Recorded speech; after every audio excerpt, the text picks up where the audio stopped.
Do you have you ever heard of a book called The Immortality Key? No.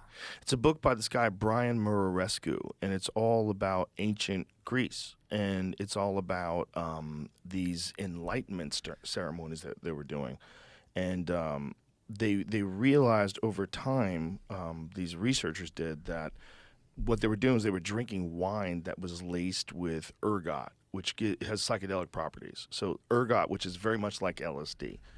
So it's real similar. So they were tripping balls. So this is where they invented all these things. This is where they had the Eleusinian mysteries. Like all these different people from all over the world would come to have these experiences with these people and drink this wine. And that's what they're doing. They're tripping balls. And that's how they invented That's everything. how they invented democracies. They invented so many aspects of society. Yeah. And so many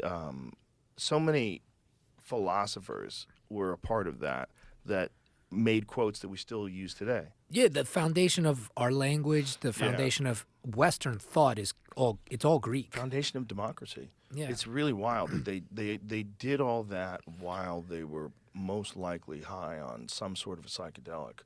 And Brian Muraresku in this book makes the case so convincingly and academically that Harvard opened up like a field of study in looking into ancient Greece and psychedelic drugs. And so this whole Eleusinian mystery thing, this like Eleusinian school that they would, all that was like, these people were most likely at least some time while they were there tripping balls. See, for me, when I was in high school, I was really interested in reading about 5th century philosophy and thought, because in the 5th century, you get Plato, Aristotle, Socrates, Lao Tzu, Buddha, all of those things. And when you compare them, at the end, everyone in those civilizations tends to agree on the idea of order and balance. Yeah. Feng shui, like yin and yang. Yeah. That there's two sides to everything. And that is the foundation of like my value system, because I'm like, yo, that was interesting. That was a century where people called a spade and was like, you have to stay even and balanced. Yeah. There's two sides to everything, And when you compare the philosophy, when you do a comparative look at the philosophies, they do come to like some similar conclusions from a macro perspective. Yeah, I think most human beings, when intelligent human beings get together to debate ideas over a long period of time, as long as they're entering into this thing not with the desire to formulate propaganda, but to actually get to the truth, they come to similar conclusions. Yeah, if you eliminate ego and the desire to win, yeah, take that out, you have similar. And that's, with society, it would be really cool if we took out the desire to win, because I think that's just, you can't. It's fucking us up. Yeah, it's always going to fuck you up. And I think it's because of what we talked about before, that every person should have something that they're doing that's difficult to do.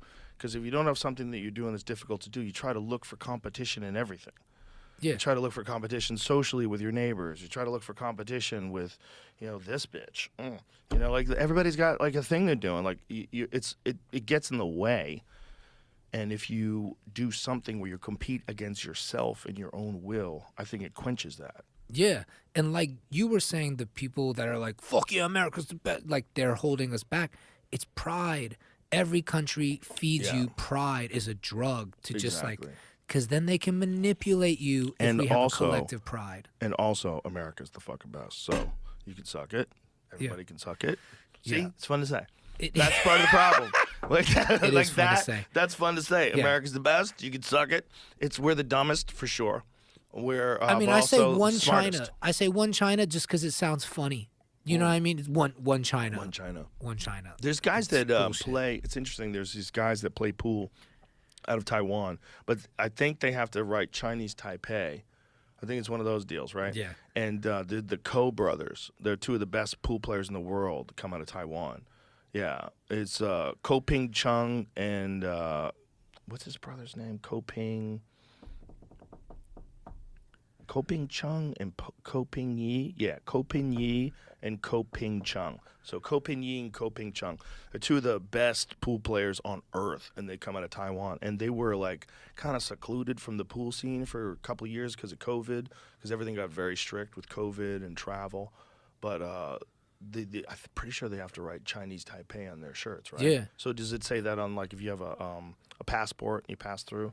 Do they mark it as Taiwan or do they mark it as Chinese Taipei? So if I fly with a Taiwanese passport, it says Taiwan. It does say Taiwan, but that's the thing. It's the agreement. It's like an in-the-house agreement. You're your own country, but when you talk to white people, say our name first. Call me daddy. It's all pride. It's all fucking crazy. That's a hilarious take. Do you think that China will ever invade Taiwan? Is that a fear? Like, is it when you're thinking about like Russia invading Ukraine? Do you think that could ever take place where China invades Taiwan? Okay. Who's the woman in Florida that killed her own kid? What? Yeah, Casey Anthony. Yeah.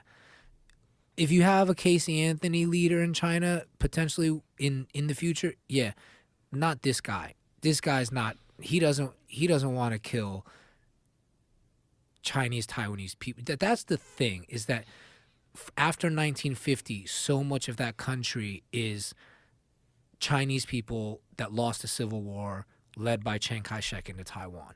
The question would be akin to like, would we ever like attack the South?